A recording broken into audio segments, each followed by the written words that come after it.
Hoje nós estamos recebendo aqui o psiquiatra e psicólogo Augusto Cury. Prazer em tê-lo aqui conosco, doutor Augusto Cury.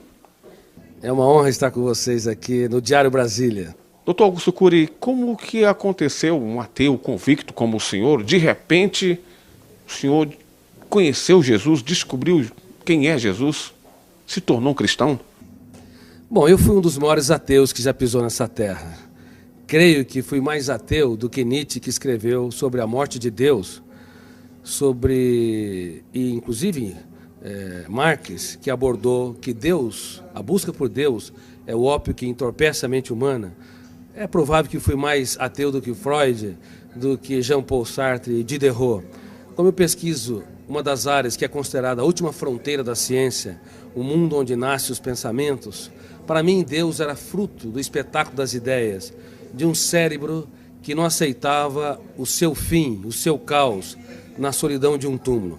E a teoria que eu desenvolvi como psiquiatra e pesquisador da psicologia, ela estuda o processo de construção de pensamentos e de formação de pensadores. Eu usei essa teoria para analisar como mentes brilhantes romperam o cárcere da inteligência e produziram novas ideias como Freud, Einstein, Hegel, Kant, Agostinho e assim por diante. E fui até esse homem mais famoso da história, chamado Jesus Cristo. Eu analisei os seus comportamentos, as suas reações e as entrelinhas das suas atitudes nos focos de tensão, nas suas 4 biografias, ou chamado Evangelhos, em várias versões. Eu esperava encontrar uma pessoa construída por um grupo de galileus que queriam produzir um herói para romper o jugo de Tibério César, que era imperador romano.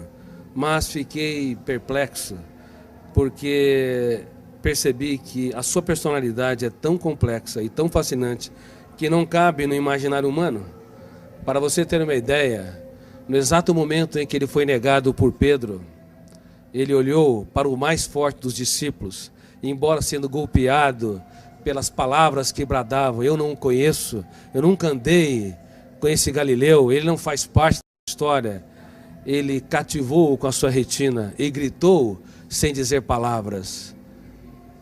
Na Fortaleza Antônia, ele quis dizer: eu te compreendo, eu te compreendo.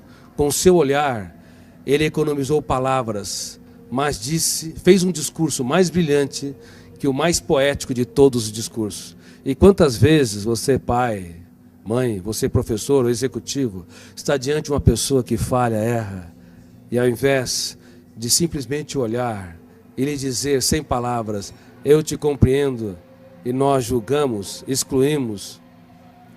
Através de analisar o comportamento de Cristo nesse sentido, eu percebi que a sua inteligência, sua capacidade criativa, a capacidade de ser gestor da sua mente e protetor da sua emoção não tem precedente histórico.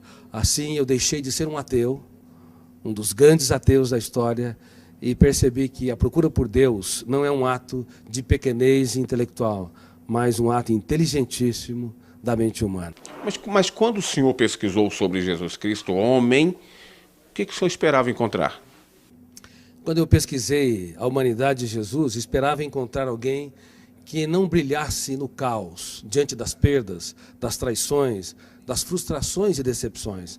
Porque nós temos na psique humana, no nosso córtex cerebral, registrado zonas de conflitos que eu chamo de janela killer. Killer no inglês quer dizer assassino. Quando nós entramos numa janela killer, o volume de ansiedade é tão grande que bloqueia milhares de outras janelas e o eu não consegue encontrar informações para dar respostas inteligentes em situações estressantes. É por isso que nos primeiros 30 segundos de tensão, de ansiedade, os pais cometem os maiores erros na relação com os filhos, bem como os professores, os amigos e as pessoas que se amam, marido e esposa. Eu esperava encontrar alguém que não brilhasse no drama, no deserto, nas tempestades. Mas é impressionante, quando o mundo desabava sobre o homem Jesus, ele, ao invés de ser preso pelas janelas killers, ele abria as janelas da sua mente, olhava para a tempestade e via nela a chuva, uma oportunidade solene.